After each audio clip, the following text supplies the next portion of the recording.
Hello, YouTube. Are we doing YouTube? Are we going to do that? I don't know. That sounds a little cheesy. I don't know. Give it a shot. Hello, YouTube. This is Think, Build, Test, where we think outside the box, think a little differently than other people maybe, and we just see how that comes into the physical world. I'm Jay. I'm Rob. And we've been friends a long time. Mm-hmm. And we just always have ideas that we're putting on paper and stuff. So we're just ready to start building things and start getting stuff out there. If you've seen anything, we have this trailer that we built. You might have seen it on the road. I don't know, wherever you found our channel from. But this trailer is kind of the birth of what we're doing here. We already built this trailer, so the video order is going to be a little out of sequence. Yeah, kind of how we have it planned going forward is we're going to think about a problem. We'll have our build videos, our content showing you the dimensions we're going to use, the techniques we use, the tools we use, getting some up-close footage going forward, and then we'll have our test. Does it pass or does it fail? So that will be kind of the test part. So we're going to be introducing like a 3-video series in the future, but to start this out, we already built the trailer, so and we're going to... Built the dimensions, built it, now we're going to talk about it. Yeah, we've already done some testing and revision, but this is it. This is the product of our first putting things to paper. The first idea come with, we enjoy razors. We enjoy going out and, off-road and sand duning and having fun. Big trailers are big trailers and they suck gas. So we came up with an idea of having a little trailer to tote behind to, run down to the river real quick. Run to another state to go buy a razor. It's a lot cheaper to tow this little thing. Stuff like that. Also a problem with a big trailer is space. Where do you put it? Maybe you live in a homeowners association and they're going to come and gripe at you for having a big trailer in your yard. But you also can't get a little tiny Harbor Freight trailer because they're not going to hold your 1,600-pound 4-seat razor with safety and confidence that you're not going to lose your $20,000, $30,000 investment on the road. So we needed something that could be big and small, all in the same go. So that's where we started toying around with ideas. With a 2-seat razor, you're like, can we put it in the back of a pickup? We've done that. But then when we moved up to a 4-seater, because our families grew, can't put that big 4-seater in the back of a pickup. So what do? How do we get the best of both worlds? A 3,500-pound strength trailer with a tiny footprint. Easy for storage. I know this looks big, but in part of what you'll see, it tears down. So it folds up and fits real small or real tight in a small area. We've already had this trailer out and we've already tested it. And we've already found failures and positives of both. But this video, we're going to kind of talk about some dimensions and some purchasing things that we did. Whereas this is going to be a 2-part video series where the next video will show you us loading it. We're going to show it on the road. We're going to show the testing we did. But this video, we're going to show about the build. And we're going to talk a little about the failures that happened and why it's going to look a little different in the testing videos. I got to admit, he came to me first with this idea. We were both all looking at the idea of needing something, and he came with this idea. So it was pretty good, and we started going. Apparently I like being his guinea pig because I was first to get my razor up in the trailer through his design also. Maybe more on that later. But we came and we decided to go with square tubing. Yeah, so we used rectangular square tubing We wanted to keep it as light as possible so that it's easy for one person was the goal. We wanted one person to be able to assemble it, disassemble it, push it back wherever it's supposed to go, and just be able to be a one-man job and not have to have two people there. So one of the things in our first failure that we noticed was when we came to load the trailer, that the balance, even though we thought we did our calculations, there's just with the RZR being heavier in the back than the front, the trailer started out to be about a foot longer. Oh! So you'll notice here we have two beams in a row. It was gapped out back here. And in our test video, you'll see as we were loading it, there's kind of a little more flex than we liked in the trailer.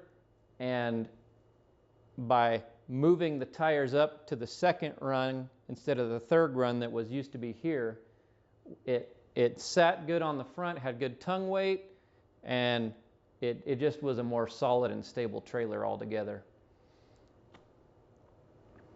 While we're going ahead and disclosing kind of the failure part side of this and why this is going to look different in some of the other videos coming up, we had an issue with wind vibration at high speeds.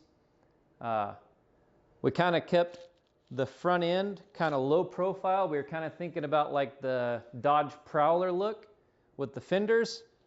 And, you know, when you see the Dodge Prowler, it's all on there on little bitty flimsy little things. The Plymouth Prowler, whatever. So anyway, we wanted to leave this trailer fender all nice and sleek looking. And we had just bent a single piece of angle here, and we had it just on our square tubing mounted here. Well, on the first trip we took on this, it was about 4 hours each direction.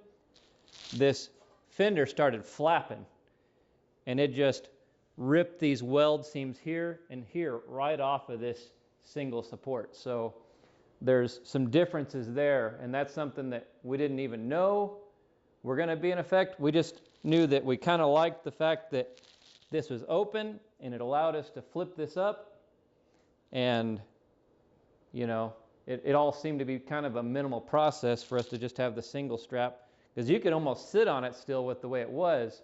You can, or I know I can. It doesn't move now. As I said, guinea pig.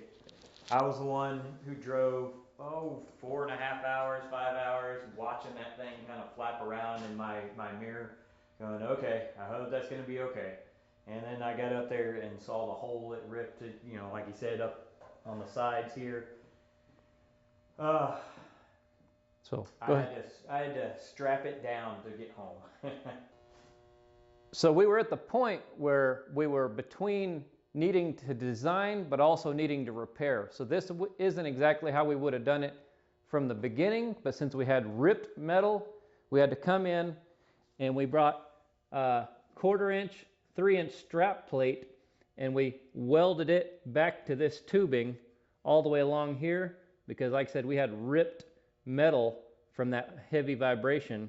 So we're strengthened again here with this, and then we also came in with that same strap, 2-inch, and we came here to stiffen this, and it really made it solider. And then with the heavier thing, we put a heavier bead of weld on there, and so that's what's going to be different than the first original pieces. We shortened it up, we added this for strength, we added this for strength, and then we also noticed with this just being singular by itself, even though the load rating was correct for the metal, we were a little uncomfortable with just a little bit of the bow that was being created for the front trolley. So we went ahead and take that same 3-inch strap, since we were there buying it, and we welded it in here on both sides, and that gave us a lot more strength. Yeah, you don't see that bow anymore. It wasn't much, but my thought is as the RZR was bouncing as you're going down the road, that was going to start to really bend on it. So yeah, I really wanted it strengthened, and I like it. Things are really hard when you're dealing with metal to kind of get the load of an active load and a load that's like for us like a still house is going to be different than something that's active and going down the road. So I feel like we were still overrated and it should have been fine. But like I said, when we're dealing with our investment we made in a razor, that we didn't want to take it to chance. So 2-seater versus 4-seater. Decided to go with, you know, the 16-foot long square tubing bar, so that, you know, if I pull this over to a friend's house and they have a 2-seater, just load up. Or my 4-seater, just load up. Or if we had some Can-Am friends and they got a Max, just load up. So we were designing this to fit all the way out here, and just slide all the way to fit the you know, be versatile on the different lengths of vehicles out there. Yeah, and that's right. Like right now, the industry has changed to a standard on our widest versions to 72 inches. So we kind of went with our sizing and dimensions for our outside to be 74 could fit through the wheel if we had like a little offset on a 72-inch wide version. And we went to, like he was saying, the Maverick Max is 13.5 feet, a foot and a half longer than a 12-foot razor. And so we went ahead and figured that in so that this would be planned for the future. So we're at 74 inches wide and then up to 13.5 feet long, with about 3 to 4 foot of tongue length for turning. So where did we start? We had to start somewhere. So we had to use some standard parts in the industry, and the axle's kind of the hanging point of you got to have certain axles. There's 1,500-pound axles, 2,000-pound axles. We wanted to go with the 3,500 pounds so that we were well overrated for everything that we need. Also gave us our length. So, like I said, Razor 1,600 pounds, Maverick Max is 1,800 pounds. So this gives us a very comfortable, almost 1,000 pounds over, because we have very little actual metal weight into this. It's a very light trailer. It's maybe 350 pounds. So we went with a trailer that matched, or an axle that matched up with the widths that we wanted, that 74 inches wide. And the trailer suspension hanger started here, and that was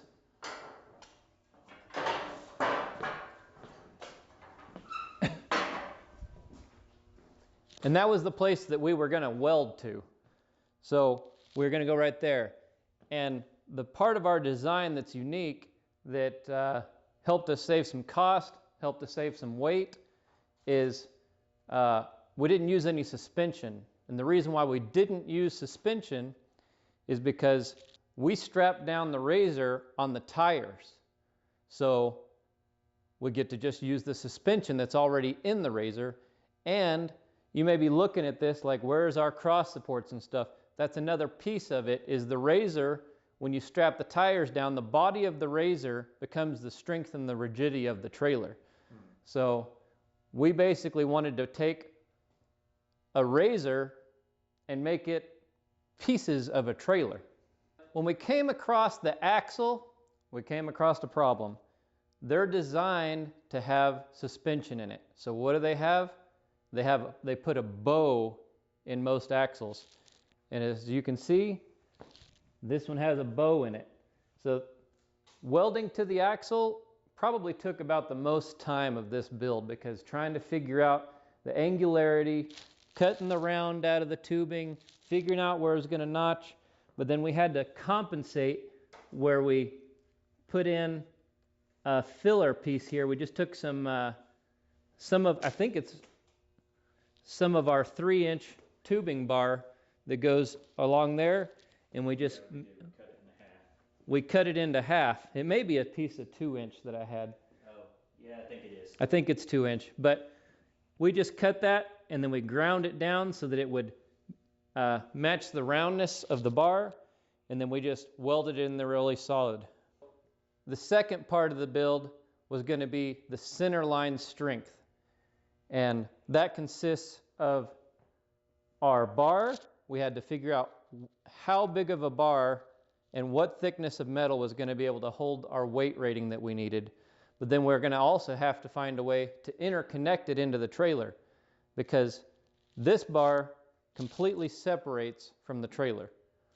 So what we did is we came in and we used a 2-inch by 3-inch angle iron. I believe it's the heavy 4.5 pound per foot. And then we just made 2 pinpoints using longer 2-inch receiver handles, which have a shear rating of like 35,000 pounds each. So we're well overrated in all those areas. And then when those mate together, it makes a really strong center line all the way to the back piece where we welded each of these cross members. So for the most part, we're balancing everything in the design off of this center beam. So all of our weight ratings are going to be from the center point, and they're going to be about 3 foot out. The next part of the build that we had to consider was, were we going to put a deck on this, or are we going to save weight by just allowing the tires to nest in between the bars? We kind of like the fact that we could nest the tires in between the bars, because when you strap those down, they just really cinch down and they don't want to move then. So we had to talk about what size of tires we're using, and razor tires between 26 and 32 inches. So I believe that we went 14 inches apart on each of the rungs, and that gave us just the right amount to, just in case we had a flat tire, that it wouldn't want to sink down between the two. That was kind of a thought that we had, like, what if we have a flat? What if we're missing a wheel? What do we do in those situations? And so we kind of factored that in. We could have went a little further apart and they might have nested down a little better, but this was kind of a compromise distance. And the 14-inch gap allows it, when it's having to roll over for loading, that it doesn't want to push the trailer. It will go ahead and just keep rolling on real easy. Keep on rolling on, and without 4-wheel drive. And that's another thing that's really important about this, is when we're doing the load, you cannot load this in 4-wheel drive. Otherwise, it'll run up off the trailer. So we originally had the idea back when the tail end stuck out way here, that we were going to have these ramps, and you would ride up, and the ramps would come up and nestle on the back tire, and you just strap in. So you just rock and roll, ready to go all the time. Seeing as how that wasn't working, there was too much weight in the back end, and it was bowing our center bar, we had to shorten it. Much better. This works much better. But unfortunately now, the way the tire's set, it keeps them way out here. So we have just built these all out of angle iron. Great ramps, many trailers have them, many people build them that way, but I like how ours are done so that we have pins, so we can just take them off. Currently right now they just get thrown in the back of the truck. There may be some ideas to throw them right underneath, I don't know, but they do fit in here. We're right on there, pretty good. That ended up being like a perfect size. So, getting lucky there. So, in the test video that we did, you're going to be able to see that I went ahead and showed what it's like with the strap and the ramp sticking up over the trailer. And it does work out. It is a possibility. But we just, with the noise of the trailer and stuff, it's quieter to just go ahead and throw these in the back of the pickup. It works a little better than that. But for storage, it still works really great the way that we hinge these on the bottom side, so that they just go up and then they're ready to go and neatly be out of the way and not having to find a place to go and store them with your other parts. Mm-hmm. Part of the component that we needed with the taking it apart is the lighting on the trailer.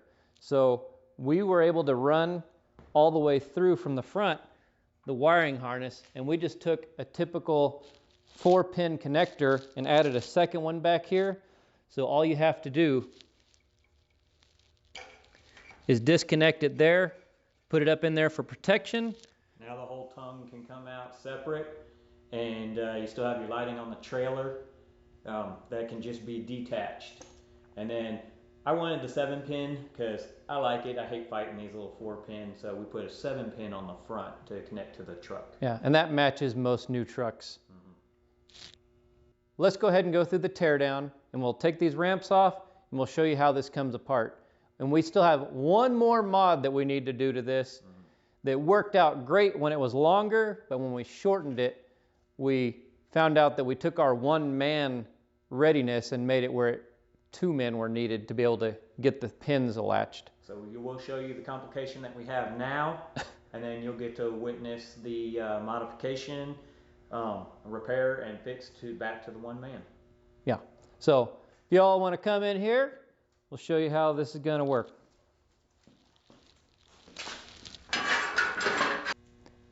Back when it was 1-man and it was long, we could actually leave it all together on the ground and go, and we didn't need any tools. But currently, right now, we have found that we need a pivot point out here, so we use a jack stand.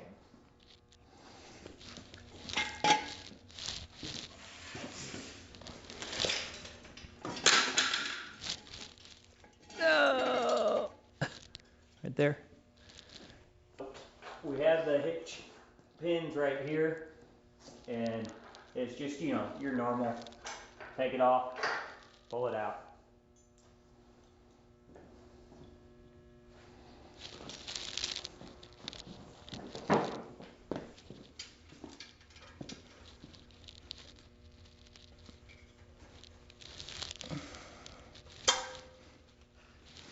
Now this one we'll have to kind of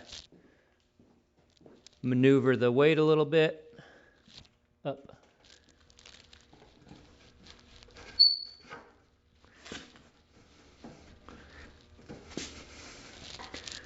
This is what we're trying to fix.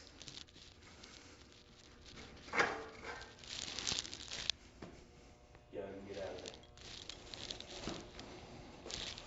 there. So, even with it, you know, no longer attached because we've got the pivot point, it's holding everything right now. You can just pull it off, and it's not going to really fall. So go ahead and move.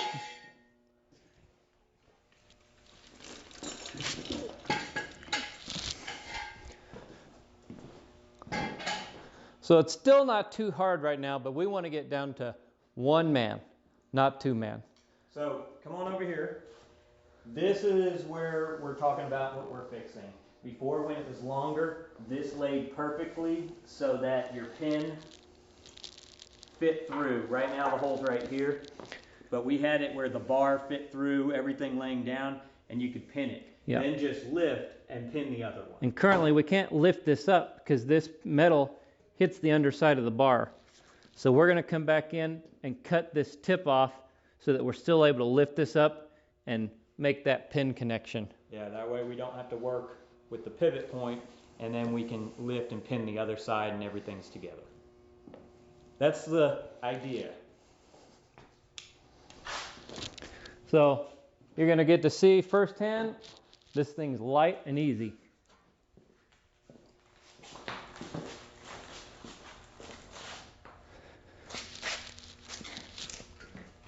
And the reason why we have the fenders that way is because you can take it all the way up, and then you can take this trailer, chalk the tires, and just lean this up against the side of your house, or Goes up against my fence right now. Up in the front of your garage, wherever it is. And then this is the maximum width of the trailer in storage.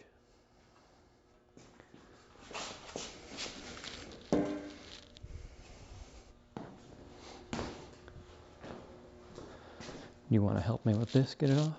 Yeah.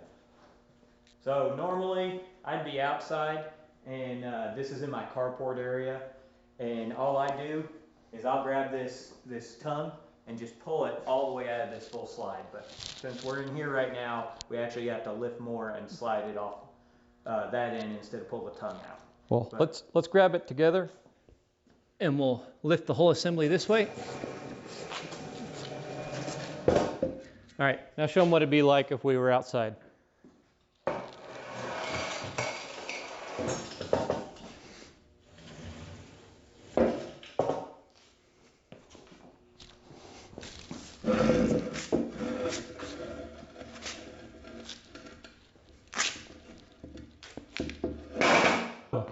Key point, finger smashing. We put a little angle iron down here so that there's no finger smashing on this end. I like that.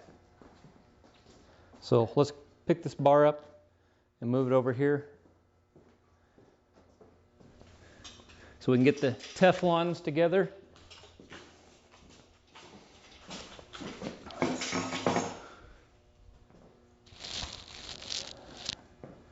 One of the next things that we had to figure out was the trolley. And this is what we're calling the trolley. It's what slides back and forth with the front tires. So what we ended up deciding on, because we debated about rollers, we debated about just metal on metal, and we wanted to protect our paint finish, but rollers were getting kind of expensive on things when you go looking at those. Through lots of searching, we started trying to look at, okay, so Teflon, Teflon sheets. This is high density. Yeah, this is high density polyurethane, HDPE. Yes. And we ended up buying a 2-foot by 4-foot long sheet from Amazon, and that's kind of how we got it in the lowest shipping cost. And we were able to cut that into strips right on the table saw, and we just butted them together in sections. Whole goal here is we decided we wanted to just test it and see it, you know, before spending more money on either rollers or Teflon or anything, and this has actually worked out great. There's not really been any need. I thought maybe it would wear down really fast. I've used this many times, and I'm starting to see some of the screws that we have in there, a little wear track on there, but it's working great. Our thought process on this was we want to have something that can wear, something that's going to protect our paint. So we laid these strips down and we countersunk some flathead screws. We'd have a lot of surface area on it, and they've held down really good. And I think that that'll give us the ability, if these do wear out or get too sun faded or whatever, that we can easily just pull them up, match screw them. But we also took those same strips and we ran it on both sides, and we used a bevel so that when it's loading it wouldn't catch, and then we used the same 3-inch strip on the inside. We came in with these clevises so that we could have some bolts through here, and this is our security. Like, it doesn't roll on these, but this is just kind of help protect the paint once again. But helps me pull that the big tongue out. It does roll on them at that point. But this keeps any bounce in this front trolley with that, keeps your load safe. You don't have to worry about anything coming up. Okay. I do spray some Teflon spray on there just to help it slide even better. Yeah, with that Teflon spray, you want to kind of spread it on there when it's clean, and then don't touch it for several hours, and then it will dry where it doesn't get your hands greasy after you've let it dry, and then it works great. As much dust. Yeah, that's another thing. That's why we went with Teflon, because a WD-40 would just collect lots of dust on it. So I went ahead and cut off the back of the tongue bar so that we could alleviate the fouling that we were having.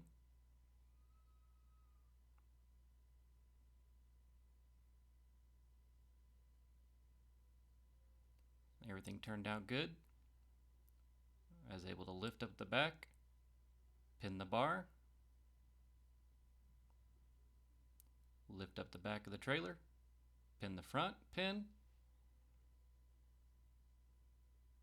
and everything turned out good. We're back to being able to do it with just one man.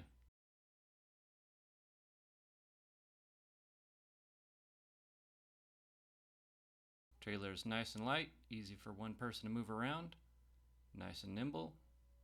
Set it off to the side, out of your way if you don't want to tear it down. I hope that y'all enjoyed the video. The next video coming up is our test video where you'll get to see us loading it, and you'll get to see how everything balances out. After that, we got more videos coming for you with a few surprises, some more ideas and inventions. So we hope that you'll like and subscribe. keep your notifications on, and share with a friend who's maybe looking for some solutions too.